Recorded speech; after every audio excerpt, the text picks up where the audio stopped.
guess we're all set with that, no further action? Okay. Next is discuss PACE loans. This is something that Tom and I have both had residents approach us, 2 different residents, regarding PACE loans that are available. In December of 2009, Efficiency Maine applied for some grants through the U.S. Department of Energy, and they received some federal stimulus funds for a revolving loan in the amount of $20 million. And then in the spring of 2010, Maine legislators passed LD 1717, which is the Property Assessed Clean Energy Program, otherwise known as PACE. And what these loans are is it makes it possible for homeowners to get loans to make home improvements for things such as windows and things that make their homes more efficient. And then when the property is sold, the loan follows the property rather than the property owner. So if I get a PACE loan and it's for, $4,000, when I sell my house to Gordon, Gordon takes over that loan. In order to be a PACE community, we have to adopt a PACE ordinance. And I got some feedback from Tom on this and some from Nancy and Julie as well, and contacted Joe, and Joe was nice enough to make arrangements for us to have a guest this evening from Efficiency Maine to tell, I'm sure he can give a better explanation of what the program is other than I can, and answer any questions that we may have. And so with that, I will turn it over to Dana. Thank you, Board, for a terrific introduction and also the opportunity to address you this evening. My name is Dana Fisher. I'm with Efficiency Maine. I've been on board for a relatively short period of time in the position of basically municipal liaison for the PACE program.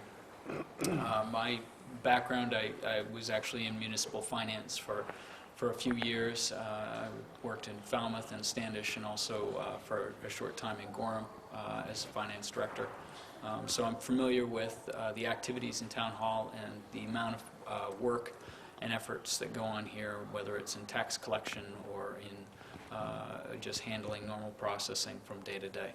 So it's that kind of background and experience that I bring to the table at Efficiency Maine as we design the PACE program to make it as easy for residents to benefit from as it is for municipalities to participate in. And as Tammy Jo mentioned, LD 1717 was legislation that was passed here in Maine last April. And Maine was among 24 other states that also passed PACE legislation in the course of the last year. And PACE has been in the national news media, not necessarily that favorably, because Fannie Mae and Freddie Mac and the Federal Housing Administration have had issues with some aspects of some of the PACE programs that have been passed in some of the states. All of those issues that they have revolved around every other PACE program around the country except for the one in the state of Maine. So at this point in time, all those programs are watching what Maine does and how Maine develops their program and how the municipalities work with the program in order to develop and get it out to the residents. Now, before I get into the intricacies of how PACE is going to work or how we're imagining it or the different options there are for the municipality, the whole impetus for engaging in PACE or providing financing for weatherization is really part of Efficiency Maine's effort and mission to reduce Maine's dependency on foreign fuel and fuel in general. Because we live in a cold climate, because we have an old housing stock, we're impacted significantly. In fact, more dramatically than virtually any other state when there are dramatic swings in commodities, such as oil, as we saw a couple of years ago. So when the price of oil goes up, people are less able to heat their homes, keep their families warm. It costs them more to go to work. It costs more for groceries to show up at the supermarket. It impacts us and our economy more than anyone else. And we can do an awful lot. And part of what we can do to reduce our susceptibility to commodity prices is to reduce our consumption in our homes. And a lot of people, myself included, go year to year, and we're basically used to the amount of oil or the amount of wood or the amount of gas, propane that we use in order to heat our homes. And what we've found in the course of the Home Energy Savings Program that was also initiated this year with incentive funds from the stimulus was that of the projects that have gone through the Home Energy Savings Program to date, the average home is projected to save more than 38% of their fuel costs, the average home. So we've set up a tier structure with the incentives for 25% reductions for people to receive one level of incentives, currently with the summer incentive program of $2,500 toward their project. And if they can, through their energy auditor, demonstrate a 50% reduction, they're currently eligible, with including the summer bonus, of $4,000 of incentives. That doesn't include the $1,500 that would be available through the federal government as a tax credit. So there's never been a better time for homeowners across the state to invest in their own homes and create a warm and efficient environment for themselves.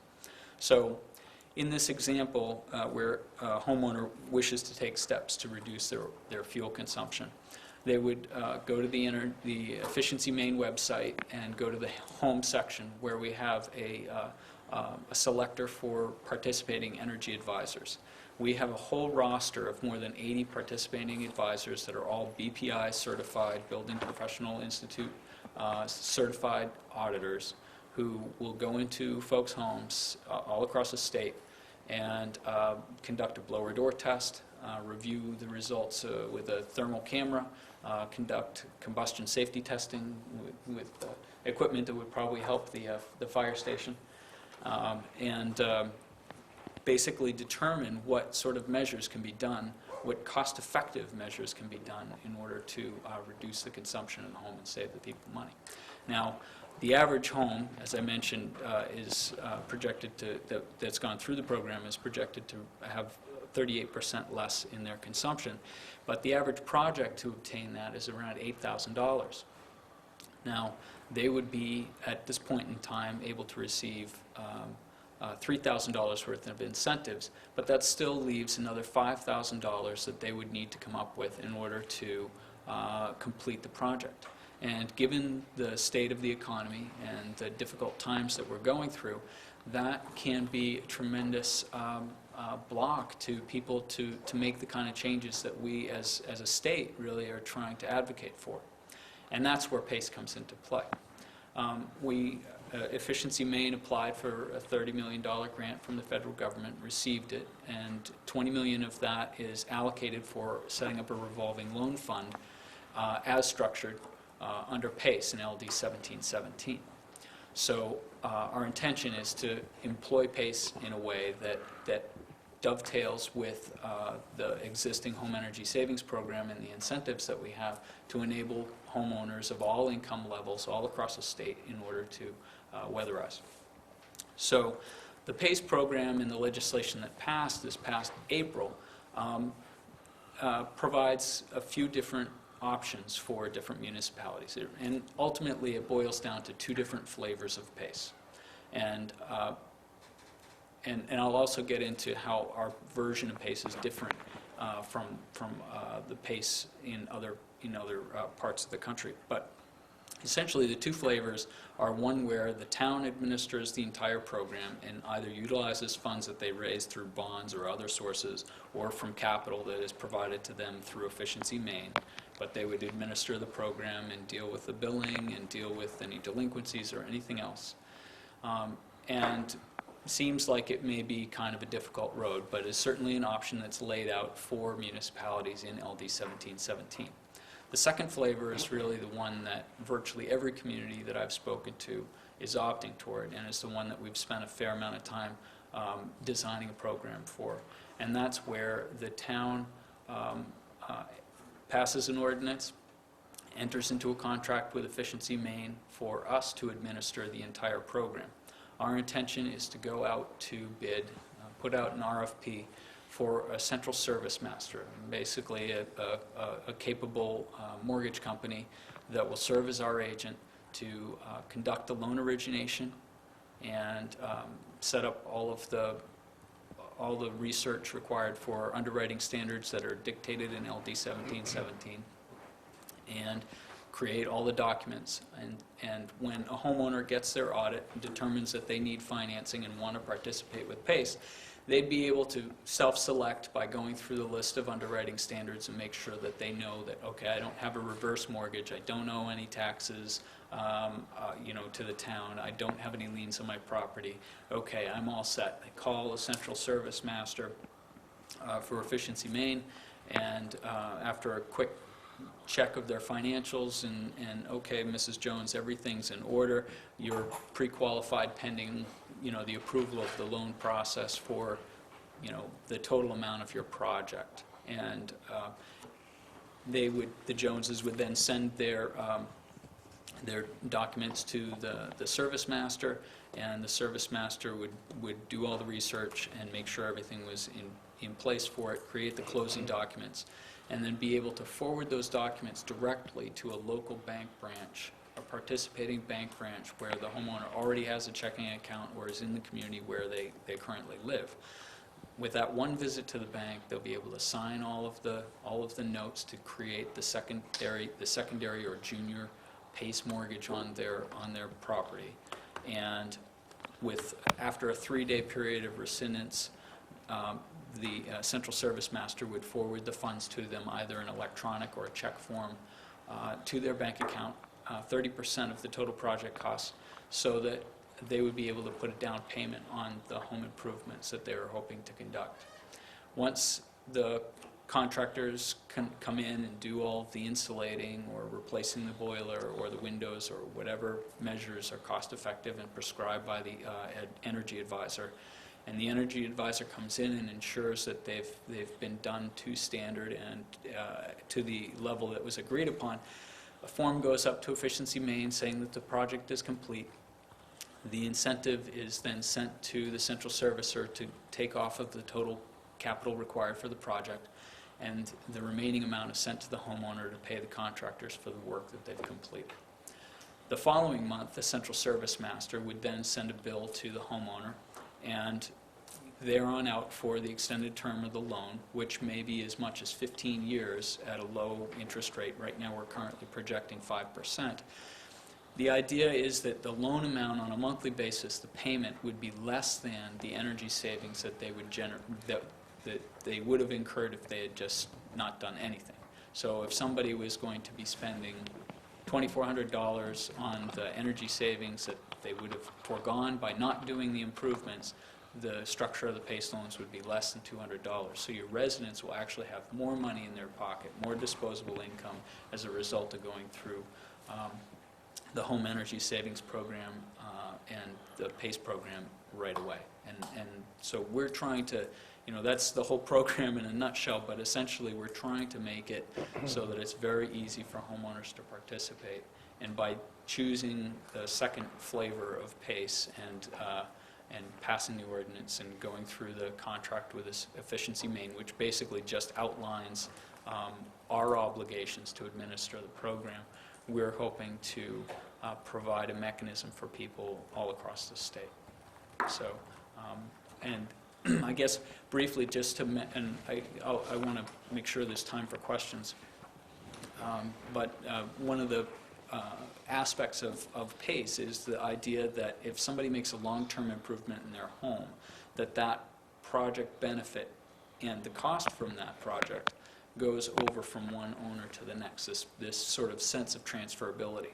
Now, the reason why Maine's PACE program remained unscathed after Fannie and Freddie Mae and Freddie Mac came through and put a halt to most PACE programs is because in LD 1717, PACE mortgages are set up as secondary mortgages, secondary to primary mortgages, secondary to refinancing for primary mortgages. So they didn't have any issue with that because the mortgage companies are not having their rights impacted adversely. So now a normal second mortgage does not transfer from one owner to the next. And The law dictates that it does, but we're really not sure how the market is going to treat it. And so our intention is to honor that transferability. So if the buyer or the seller don't wish to have it transfer, they can close out the cost. There's no penalty at that time or at any point.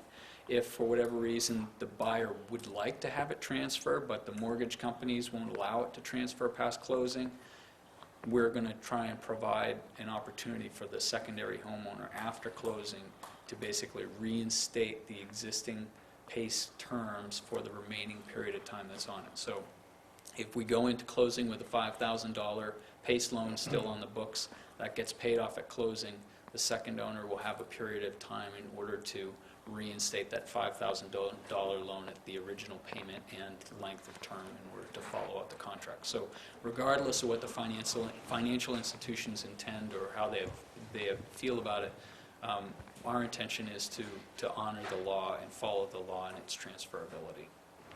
Can I ask a question? Go ahead. 3 things. This couldn't have come from Augusta.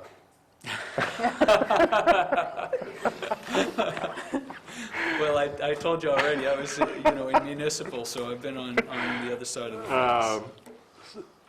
Is there an income limit? I mean, There is no income limitations. I mean, the underrated, it's really designed for any income level. Of course, if you have residents that are low income or are currently participants in LIHEAP, Maine State Housing already has a weatherization program set up for LIHEAP participants where they can receive weatherization at little or no cost to themselves.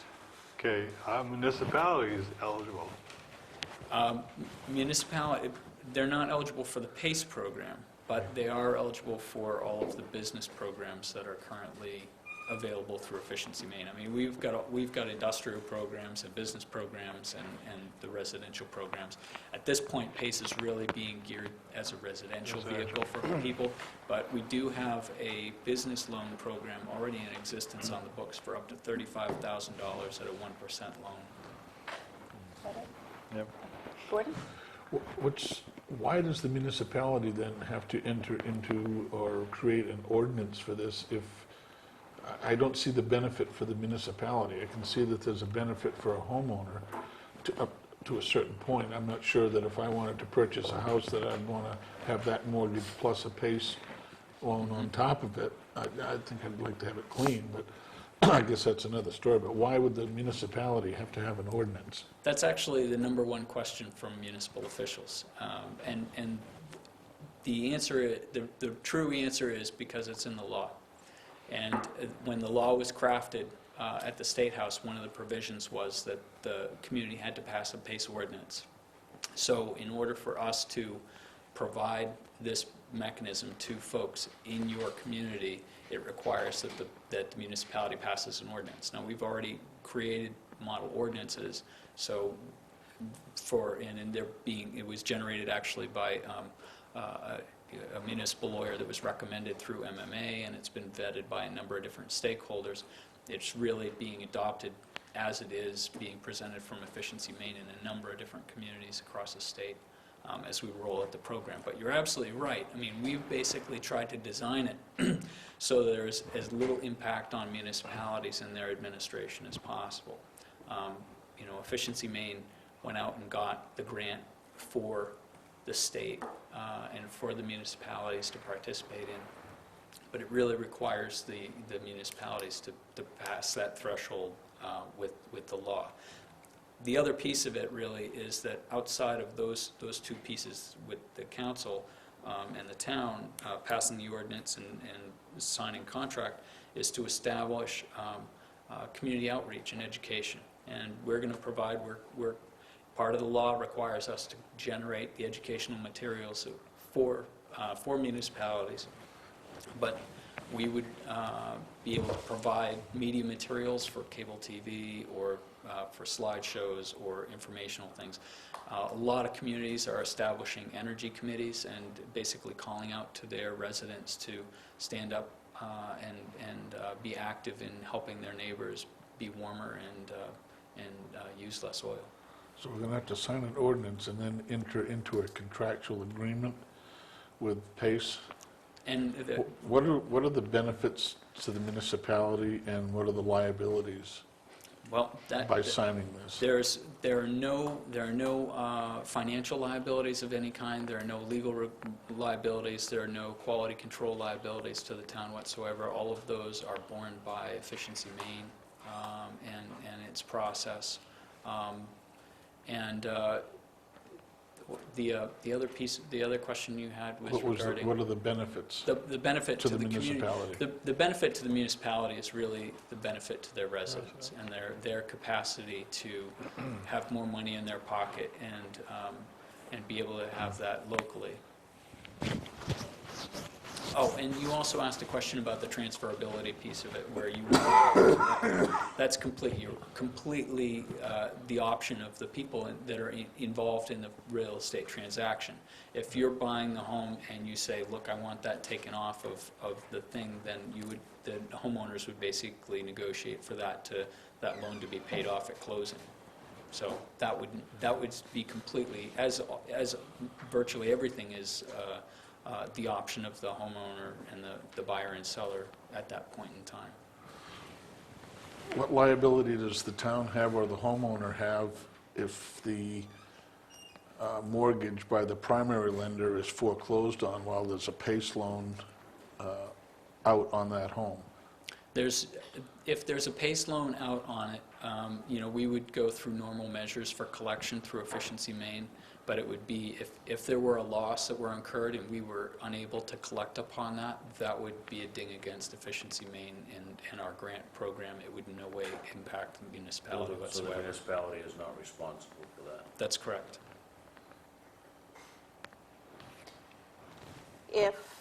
John, do you have something? Nope.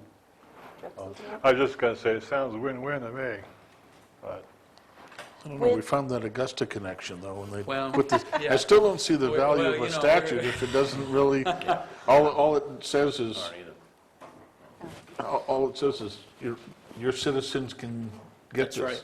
if they want it. Why would we have to have an ordinance to tell them to go ahead and do it? Why couldn't they just apply? I think for a couple of reasons. Number one, so the municipality is aware of this program. Two, as Dana mentioned, by being aware, more apt to promote it. And number three, data required by this did not start at Augusta. It didn't start in any state. It started at the local level in New York and out in California. And it was a situation where municipalities were initiating this, but also acting as a bank. And there's some misgivings about that type of operation. That's why it was set up in this fashion, that the municipality is aware of it, but Efficiency Maine Trust pretty much runs it with the benefit of the ARA money from the federal government. It's a revolving loan type of process as well. It's like a 10-year sequence, that the program is supposed to be Yeah, maintained. the long-term plan for the PACE program is basically to use the $20 million sounds like an awful lot, but if you say, well, every project, let's say that every project was $10,000, it's really only 2,000 homes, and our objective is to weatherize 100% of the homes, and there are 500,000 in the state of Maine. So, we have a tremendous amount of work ahead of us, and of course, not everybody's going to apply for a PACE loan, but as we get those PACE loan funds out, and we have more revenue coming in, our intention is to have that revenue stream from those loans provide us a mechanism to, go out for revenue bonds to increase the size of the loan pool so that we can continue to do more and more homes and finance weatherization all across the state. With the energy audit that's required of the property owner at the onset, is that a recoverable cost or is that an out-of-pocket expense for the homeowner? Initially, that is an out-of-pocket expense, at least at this point, and depending, it's market-based, and I know from experience there's a tremendous amount of work that goes into the energy audit and calculation and training, and there's oftentimes $10,000 worth of equipment that people are hauling around to conduct these tests. But the cost of the audit can be incorporated into the total cost of the project. So the financing, that would be included in the total project cost for the amount that could be financed. and it's also included in the total amount that's for the calculation of the incentive amount as well. So it is a recoverable Yes. fee. With the contractors that would then come in and do the work, does Efficiency Maine have a list of contractors that would be required to be used, or could a homeowner select their own contractor? Well, currently, under the Home Energy Savings Program, as long as you're utilizing one of the participating energy advisors, any contractor can work under that and under the auspices of that BPI cert, so that they would be able to follow through. Once the PACE program goes through rulemaking and is implemented later this fall, and loans are actually made available, and we have a central service master, and all the program is ironed out,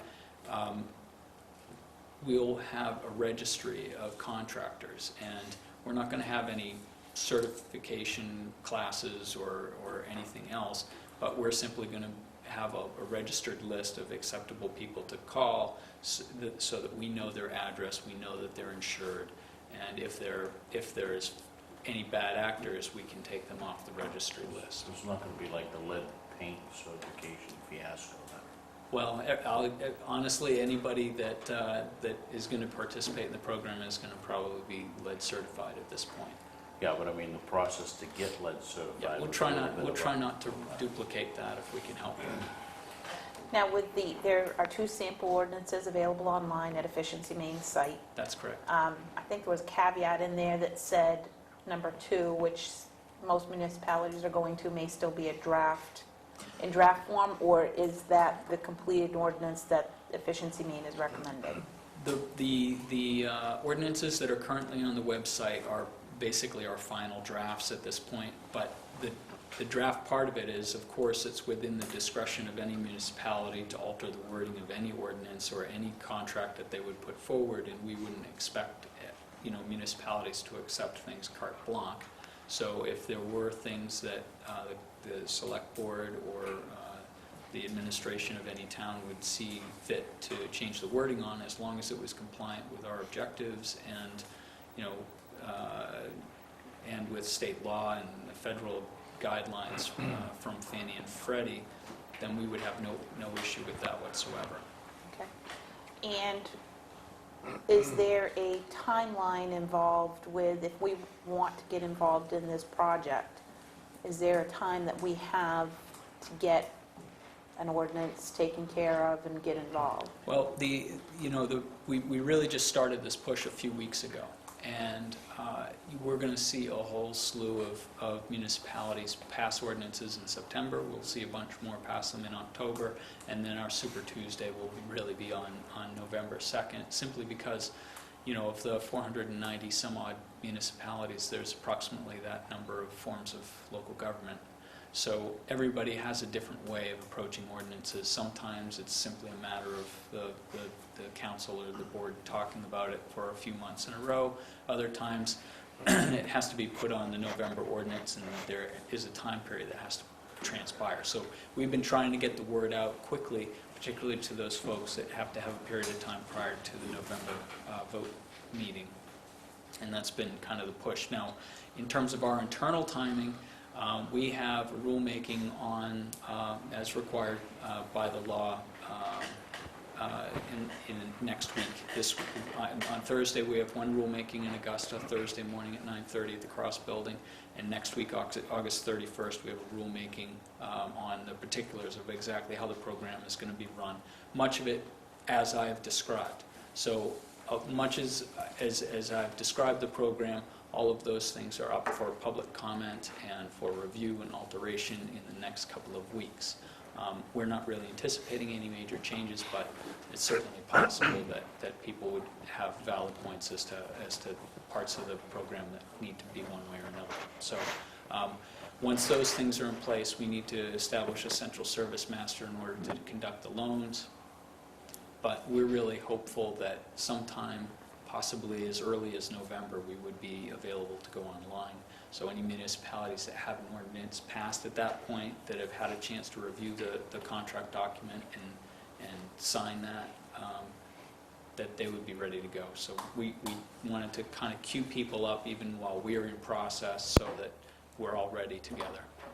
So if the municipality is interested at this point, we would need to adopt PACE ordinance, then enter into an agreement with Efficiency Maine, and then our residents would be eligible to start participating in PACE loans once the money is available. That is absolutely correct.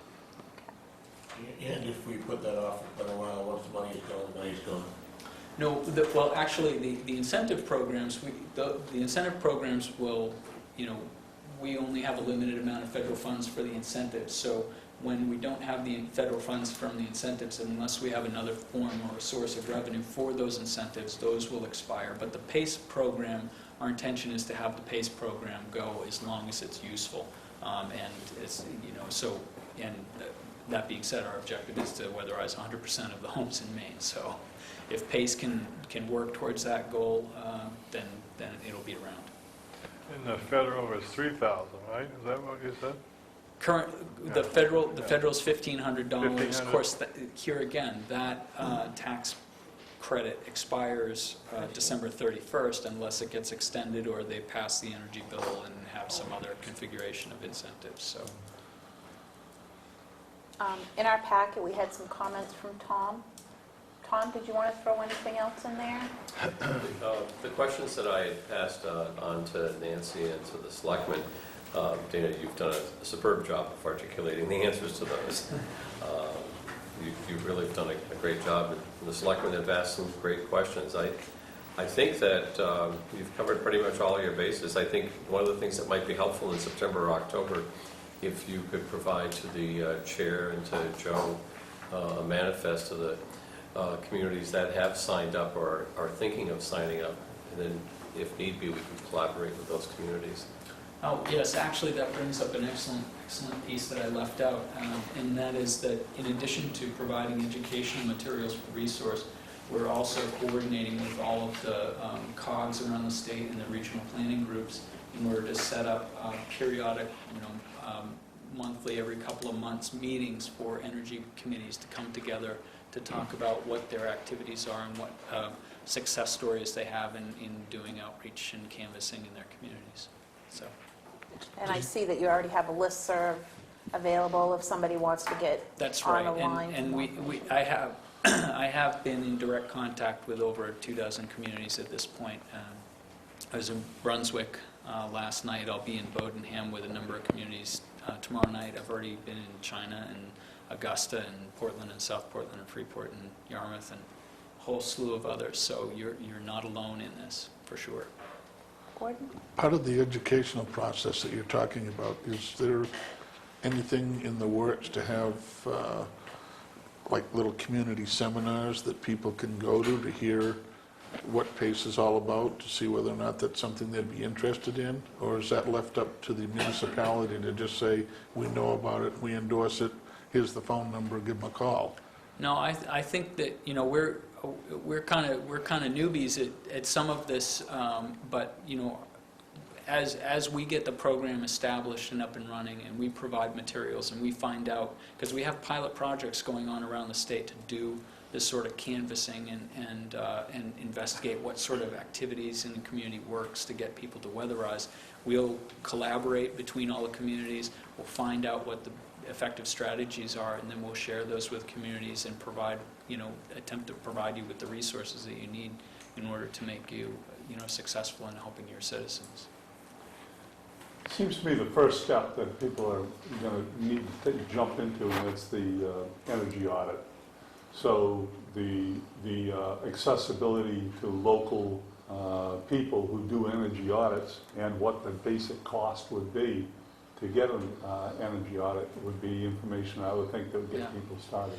Can you? Yep, on the Efficiency Maine website, right from the front page of Efficiency Maine, there's a section that's labeled Home, and if you click on that, it brings up all of the residential programs, and there's a small picture of sort of like a roof line of a yellow house, and it pretty much has the link to go to the participating energy advisors.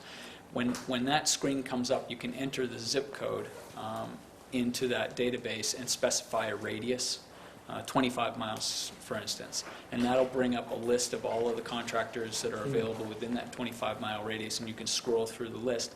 In addition, it also shows the number of jobs that they've completed through the program. And if they've completed a certain number of jobs, it also gives the job satisfaction rating from the homeowners that they've completed the jobs on. So we're really trying to, arm homeowners with all the information they need to make the best selection that they can. A significant portion of the energy auditors are all part of a year-old trade organization in the state, the Maine Association of Building Energy Professionals. The group is very much committed to ensuring the highest standards and practices and ethics, and Efficiency Maine is talking to them and advisory groups from them frequently. So, we're mindful. We're really trying to do something right by the people. Can you give a basic idea of what an audit might cost Yeah. for average size Yeah, 7-8 room home? It very much depends on the auditor, and we don't dictate the price of the audits, but we've seen generally between $300 and $500 for a complete audit. Sometimes if it's an audit, and there's different kinds of auditor setups. Sometimes auditors are independent and they basically do a complete independent party, third party audit, and then they have a variety of different contractors that they know and work with and normally call into different projects. But there are also companies that do insulation that also have an auditor on staff, and they may charge a certain amount for the audit, but have an arrangement that if you complete the work through them, that the audit will get wrapped into the total cost, and you wouldn't have to have the money out of pocket initially. Would that include like an infrared picture? Absolutely. Yeah. Infrared imagery is hindered when the temperature outside is close to the temperature inside, but if it's hot outside or it's cold outside, the thermal imaging camera is used on virtually every project and is very, very insightful. We have 2 locally certified people who do it. Oh, great. And the quotes I got for both of them were about $500. Yeah. David, can you post that link on our website and homepage, please? Sure will. Okay. Thank you very much. Are there any Thank other you so much for the questions? time. Joe? I I appreciate just it. got one other question.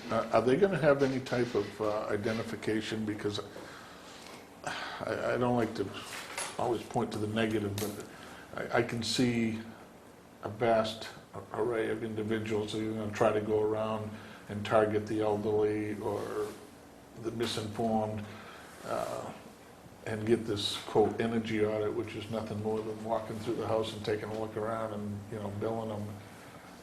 What's the safeguard here? Is it Yeah, just I that? don't think that we've given anybody badges to wear, but that's an interesting suggestion. I'll bring it up to Andy Meyer, who's the program lead for the Home Energy Savings Program. They all have certification, and of course they're called by the homeowner to come into the home. So, but that is definitely something that we'd want to avoid. I mean, we have it with roofers and people with siding and driveways, pavers, that I can just see the potential here for some abuses to take place, without some safeguards. And I would hate to have a municipality enter into a contract and say, yes, we're endorsing this program, and then a month down the road, we have these people coming to us and say, you said this was okay, and I got fleeced. I just don't think it bodes well for the community. So maybe, like I say, Yep. maybe there's something you could bring up and see if there is a way to, safeguard that. Well, if we have any problems with anybody that's involved in the program who's a participating energy advisor, then they would be delisted, essentially. Well, I That's think sort of the this would teeth that we probably have be to it. more But people that acting as people if- that aren't certified that are acting like they are. yeah, I think we haven't seen that, but we would certainly be. I mean, the homeowner has got to go through the process, and so I don't think just going to knock on the door and say, hey, I'm Mr. Heat.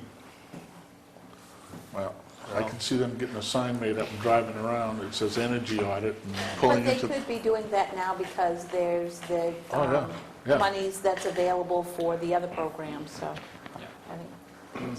Dennis, did you have something? Gordon, all set? Joe? Yes, first of all, thank you, Dana, for appearing tonight. With respect to Gordon's question, if the homeowner goes to the Efficiency Maine website, these individuals there are certified. And the encouragement, if you do not see that person listed there, you don't pursue it. And just as a request to Dana, could you please take the opportunity to put in a plug for the summer bonus incentives? Oh, yes. The due date on that's coming up on the 31st. Yes, thank you very much for reminding me of that. I promise there won't be too many of these more.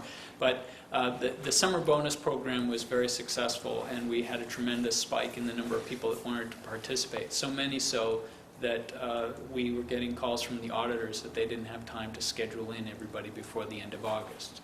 So we catered the program slightly and changed it so that anybody who calls Efficiency Maine before the end of August 31st and commits to having an audit prior to September 31st and having the project complete by the end of this year, they'll be able to receive the summer bonus. So there's only, a handful of days left.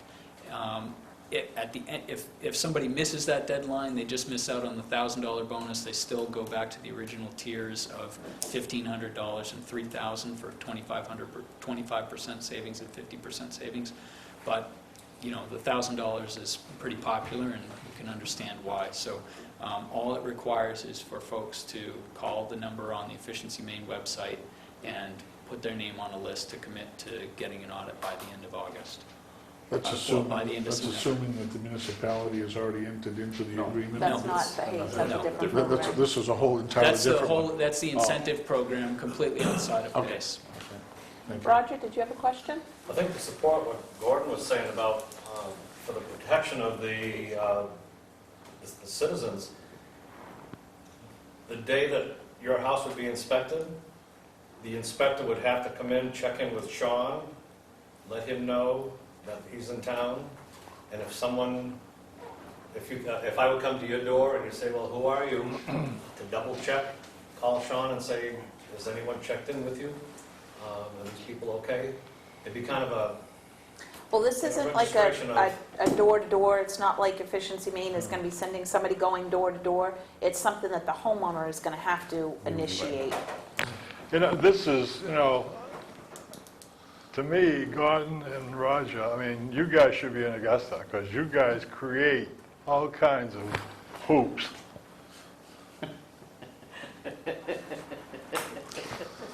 Thank you so much for Thank your you time. very much. Is that an endorsement for my candidacy? I think that was an endorsement. Next week, we have something on the agenda. The 7th, we're kind of getting filled up. So how about if we bring this back on September 14th? There's the model ordinance I've already emailed to everybody and to Nancy, so we can, everybody can take a look at it and comment, and we'll talk about it I on think the we 14th. just need to it'd be nice to have MMA rein in on it. These are the ordinances that MMA have linked from their website. So are we talking that by the 14th, it will be ready to vote on? I think for us to have a discussion, and is this a program that we're interested in pursuing, have an opportunity to look over the ordinance. I think we got to peel back the onion a little bit more Yep. before I'm ready to vote on it. But So we'll have a right chance now to it see sounds that, great. the potential ordinance before the 14th. I've already sent it to We'll be your- informed and Yep, and I've so sent it to Nancy. your email. Yep. I would suggest looking at the Efficiency Maine has 3 or 4 pages of information about PACE, including a bunch of frequently asked So questions. we could be, as soon as the 14th, we could be possibly voting on it. Well, I think we could say, yes, we want to endorse this or not, and if we do want to endorse it, then we would have to post the ordinance for, the Public hearing. 7 days for the public hearing and whatnot. But I think we all, it was just kind of a lot of information for the first night, so I think Oh, yeah. everybody needs time to kind of digest it, look at the website, I think Dana's email address is on the website as well, so I bet if we have any questions, we could... I'm available, you can call me anytime. So we've got that resource there, and then on the 14th, we all come in, we're educated a little bit more on it, and we can have a discussion about what we want to do, if we want to I'm just move thinking of forward the or people not. listening in, Yeah. and people that hear about this, they get pretty excited about having an audit and getting this done before it really starts getting cold this year. Then we need to move on an ordinance fairly quickly too. You can move on it quickly. The program's not going to be sorted out probably until November. Yeah. I mean, if we discussed this on the 14th and we decided, hey, we're interested in this, we post the ordinance, we could have a public hearing, around the September 28th, and we could have this wrapped up by October, Yeah. which would be in plenty of time for the November timeframe. Anything else on that? Okay, Dana, again, thank you very much for Thanks, Dana. stopping in on your travels of the state. Certainly appreciate it, especially on such a short notice. And Joe, thank you very much for, orchestrating getting in here. It's very much appreciated. All right, so moving on to old business, we have discuss, vote, update bid policy. In our packets this week was an amendment to the bid policy that we had in place. And the change to this was that there was a definition added of pre-bid meeting. And it's pre-bid means the purpose of the meeting is to allow potential bidders to ask questions and request clarifications. The pre-bid meeting can be open to all interested parties, or it can be restricted to companies that purchase the bidding documents. All participants are required to register, i.e. provide their name, position, company, and contact details. The purpose of the meeting is to allow potential bidders to ask questions and request clarifications. The pre-bid meeting is a mandatory meeting. Potential bidders must attend the pre-bid meeting in order to bid. Pre-bid meeting will be required for major town projects unless deemed not applicable by the town administrator. I move that we adopt the amendment. Second. Okay, any discussion? My one question was, I think that Roger does bring up a good point about questions, and I wonder if, I certainly wouldn't want to have an open-ended. There's, in my view, the way that language reads, if a specific bid goes out, the pre-bid meeting can set those guidelines. I don't think that restricts it. That amendment doesn't say that we can't provide a question and answer period. No? So I think all the language is there. Given a specific bid, if that's what we choose to do, we can do it. Okay. All those in favor? Opposed? Okay. Discuss vote medical marijuana moratorium. We've been talking about this now for a number of weeks. Board did meet with the planning board last Wednesday to discuss potential moratorium. We have a draft moratorium. A couple questions came out of that. One of them I addressed with Nancy and Natalie Burns from our attorney's office, and the question was, is a moratorium an ordinance or are they different animals, because that dictated the time frame that we could put a moratorium in place and the process that we had to follow to do it. A moratorium, according to Natalie, is an ordinance. And so we need to follow the charter as far as ordinances go, and Natalie's other opinion was that this does not meet the criteria of an emergency under our charter. So if we want to go forward with the moratorium, then we would have to post it for 7 days, have a public hearing, and then the board could vote to adopt, and it would have to have an expiration of 90 days as deemed by the town charter. I think plain for me, when the planning board was, it showed that we all still have a lot of questions about having a potential dispensary in our town. Since there's the meeting last week, there's 17 applications with the state to have dispensaries, predominantly Biddeford, Saco, Sanford area. That doesn't mean that anybody's going to get accepted. It doesn't mean that we may not in the future see a dispensary looking to move into our community. And I think one of the things that we determined out of that meeting was that we do not have any provisions in our current zoning law that would make sure that this would go in the correct place within our community. While the planning board couldn't take a vote because it was a workshop, the general consensus of the planning board was that they were in favor of implementing a moratorium while we moved further with this to make sure that we had addressed any ordinances that we might be needed or changes to our zoning law until the moratorium expired. I think Joe had some additional information. He did bring us some documents tonight, so everybody's got a handout of that. I have a copy of all the additional 17 applicants that came in as of last Friday, not only for York County, but also for another district as well. But of those that were applicable to York County, as Tammy Jo mentioned, Saco, Biddeford, Sanford. Yeah, none of them have Waterboro listed as a potential. No. And I want to correct something that I had wrong last Wednesday. These are non-profit dispensaries. What I was looking at was the actual ordinance, which had non-profit in front of it, time and time again, but was stricken. The reason was because back in the definitions, it's explicitly mentioned as a non-profit organization, not necessarily a 501c3 under federal law, but non-profit within the Secretary of State of Maine's definitions. What I've found so far, the one locale that is, I think, farthest ahead in terms of establishing some sort of ordinance past moratorium is Portland. And I downloaded that material. It seems 62 pages in length, but I did narrow down at least the first 12 pages in terms of description there, so I'll distribute that. I'm sorry I forgot to get that to you earlier. How many pages? 62 with all the They have a appendices. staff of attorneys, right? Well, It's a big town.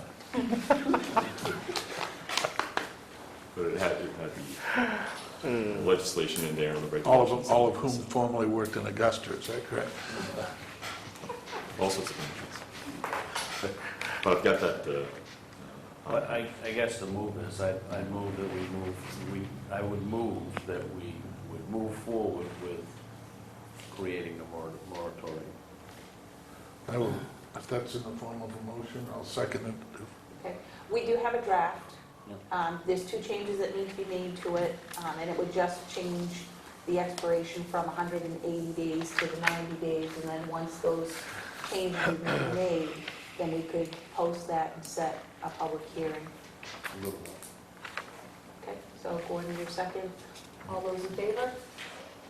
Okay, I'll get rid of I thought it that. was interesting, Joe, that the question that you asked of Catherine on how many people, it said that we have no idea. And I'm saying we've enacted legislation, granted it was a people's, and we have no idea how many people would be using medical marijuana in the state of Maine. Well, again, the previous number that I recall from the hearings were 15,000 at present who have the certification, have 6 plants. But indeed, it's I guess we have no uncertain. idea how many people will suddenly develop illnesses that will It's require like the that one form guy of said, I feel bad, I need it because I feel bad because I don't have it. So, Oh, and you read in the paper, and I think in Los Angeles County, where there was a dispensary across the street was a doctor, $50, and I'll find something wrong with you, and then I think $50 to sign up for the state, $100, and you go across the street and pick it up. So I mean, when they say they don't know, you have a legitimate medical problem requires marijuana, not requires it, but that it may be used to alleviate the symptoms, that may be a fairly small group of people, but if it starts to stretch and people see it as a profit maker, then you could have a whole bunch. One thing that was clarified in the questions to Catherine Cobb in the Division of Licensing in DHS was that a person from out of state could not come here. It has to be Maine resident, Maine physician. So, How long, when do you claim residency? 30 days? 30 days, I would say. Okay. Very good, thank you. It's important.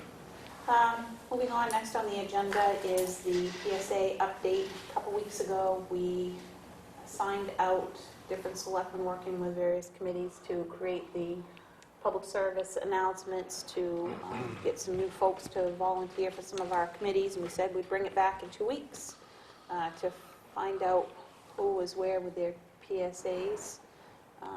Dennis had the 2020 Oversight Committee. Yeah, I roughed some stuff out. I'll sit with Tom, and then I think we'll get with David to do something. Okay. Gordon had the Planning Board. Yes, on the Public Safety Committee. Yep, we were going to start with the Planning Board. Well, the only thing that I've done is find out that we just need somebody who has interest. Okay. I So Gordon's still got a little bit of work to do. Yeah, I was going to work on the Conservation Commission and the Economic Development Committee. Chris Bennett and I have sat down and talked, and we're going to get together and draft something out. Chris is more interested, rather than having a script and just sitting and having a conversation. So I think we might see how that would play out for us. David had the Assessing Board of Make sure you Review. get some extra tape on hand. Where does the time go? So, moving I on, haven't done squat. John had the Finance Committee. Haven't met yet. Okay. They'll have a meeting shortly. I think not until January, not until September. So at that meeting, I'll plan on going there and talk with them. Okay. We'll stick this on the agenda under our pending decisions, just so that it stays on the forefront and we don't forget about it. And maybe we'll look at bringing it back again in another 2 weeks, just to see where we are and keep us all on, Keep poking. keep us on task. now that we've settled that issue, can we go back to the previous one? Did it require another motion to set a date for the public hearing? No, because it'll just get posted and meet the Okay. 7-day We've got posting everything period. it's got, right? Yep. It's just a matter of now. All right. You Well, can't I have noticed we had the can't have a motion to go public meeting forward with next it. week. It's got to be 2 weeks from now. Yeah, right? we'll probably be looking at the 14th, But by we- the time Pam's back and posts it. Yeah, it has to be in the newspaper and Yep. everything else, yeah, so. All right, moving on to other warrants for bills and payroll. So moved. There's a second? Second. All those in favor? Okay. Pending decisions under there, we will put PSA and out commercials and bring that back in 2 weeks. For this week's action list, we'll need to get the ordinance posted for, or the moratorium posted for the medical marijuana.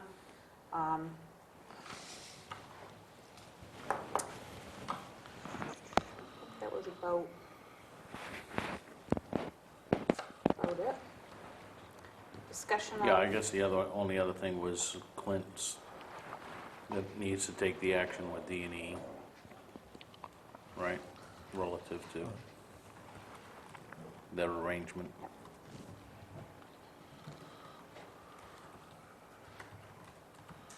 All right, discussion of agenda items. And this would, we've got an agenda item already for next week. It's a workshop, and we have an executive session. So we'd be looking at the September 7th meeting, which is already pretty full. We have the discuss vote, the library referendum questions, and selectmen's recommendation. We need to set the public hearing for the library referendum. We're looking at setting that on September 28th. Friends of the Waterboro Public Library will be in to discuss the questions that Pam LaRue had posed and to discuss a water issue, and they're actually going to have a water engineer come to that meeting to talk about any potential water impact to like the old Alfred Road neighborhood and how that water is going to flow in. It seemed like it would be smart to have an engineer here for that session. What date is that? That's on the September 7th. Are we going to make notification to the Hemlock Oak Street residents to let them know that he's going to be here, since they have the potential to have a greater impact on them possibly than you would someone else, or? I think if we do that, you would have to do a notice to probably all the residents within a certain radius of the proposed. Then maybe we ought to do that. I mean, it's open for discussion. Well, I think we're premature at best to think that we should start to have input on stormwater drainage. That is a long process that'll have to go through the planning board and everything else. You know, I mean, we're really way premature, I think, to start getting people. I mean, it'd be nice to have them give us some input of what the plan is, but that's really. And that's his purpose of coming, because, you know, Pam asked some very specific water questions that Jack really just can't answer. And so But I mean, ultimately, those questions will all be fielded and discussed at planning board meetings of, if it gets passed and there's an effort to go forward with the build, all of that stuff's got to go through the planning board. They need building permits, they need all of those kind of things before they build the library. So, nice bit of information to have that, yes, we're planning to do this with the water, but, you know, it's a long ways off. And there's a lot of other opportunities for people to get involved in those discussions at planning board meetings and everything else. I think it's an informational meeting. They're certainly more than welcome to come. I'm not sure that we do anything more than post it like we post any other meeting. I'm in agreement with Dennis on that. I think if people have a concern about water, and a referendum question is coming up in November, I think the library committee would like to have some of that questions at least temporarily answered, so that indeed if a professional does not see that impact, that people know that, so it doesn't become an issue to scuttle the. I don't think I'm not arguing that, John. I think it's fine if the guy's coming, it's nice but to get into a debate on where the water's gonna go and all of that stuff at this point in time is way premature. But again, I don't think looking for a final decision as far as if the library referendum passes and the library is like you say, then they got to go before the planning board and go through all that. But I think at this time, you're looking at 3 acres of land, and a person doesn't have to talk about water flow so much, but can say a 3-acre project, would that have a significant impact for people in that neighborhood? And I think a person could probably answer that question as a professional fairly well. And I think the library wants to be open with this stuff and not have it kind of come up as something that is under the table. You know? That if it's problematic, it should be known. But if it's not, it doesn't seem, a professional doesn't see it as problematic, then don't want people developing rumor out there. You know? David, any comment? No. Okay. So I think the consensus is not to make a special invite. Oh, that's fine with me. I just, raised it for a point of discussion. Yep. To, I let mean, the... I think there's been a fairly active link established between the folks that are concerned and what's going on, because no matter what kind of workshop is being stimulated, there's some activity that, of should we go to this one, or those kind of things, like the mitigation plan and whatnot. It was like, well, we need to go to that. Really didn't. It was a hazard mitigation plan. It wasn't necessarily. But, so I think they're very in tune to those kind of things that are happening. So I would suspect that there would be people here. Deputy Sanborn will come in for his monthly report, because he couldn't make it tonight. And Matt has asked that we have a conversation about this SAFER grant he wants to talk to us about on Monday at that meeting as well. So anything else comes up between now and then, it probably will. We've got a pretty full agenda that night, but hey, we'll always make room for more. I would like to, the thing I talked about today regarding the training sessions, would that be appropriate to discuss that and get some handouts for next Tuesday, or do you want to wait till the 9th and the goal setting and put that as a part of the goal setting? I think, my opinion is that's part of the goal setting. That was one of the goals we want to make, and that seems like it's that piece that we should talk about in that, and then if we decide we want to move forward with it, put it on an agenda to vote. I mean, that could, in the next goal setting, we're looking at activities, so that would be an activity. Do either one of you feel differently? No? Fine with me. David? Okay. Okay. Other than that, we have reminders. Wednesday, August 25th at 7 p.m., the Land Trust is meeting at Town Hall. Thursday, August 26th at 7 p.m., the Library Trustees will be meeting at the library. Thursday, August 26th at 7 p.m. In this room will be a forum with Steve Levy and the Water Trustees. On Saturday, August 28th at 8:30, we have the cribbage tournament. Monday, August 30th, we have at 6 p.m. a workshop with the fire station at Central Station at 6 p.m. Tuesday, August 31st at 6 p.m., the Selectmen's meeting. And actually, that's going to be at 5:30 because we have a 6 p.m. appointment.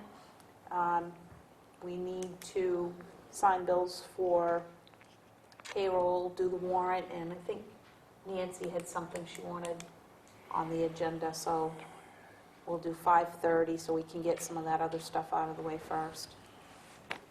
For the viewers, it would be important to note that that's an executive session that night At 6 p.m. at 6 p.m. so that we don't have people coming in expecting to be a participant, in the audience, or someone tuning in at home expecting the selectmen's meeting and then find out that, I think we could probably put up some PowerPoint presentation for them to watch, and the many wonderful things in the town of Waterboro. So, PSA. yeah, I PSA. think Gordon just volunteered to do it, too. And with that, I would entertain a motion to adjourn. So moved. Second? Second. All those in favor? Good night.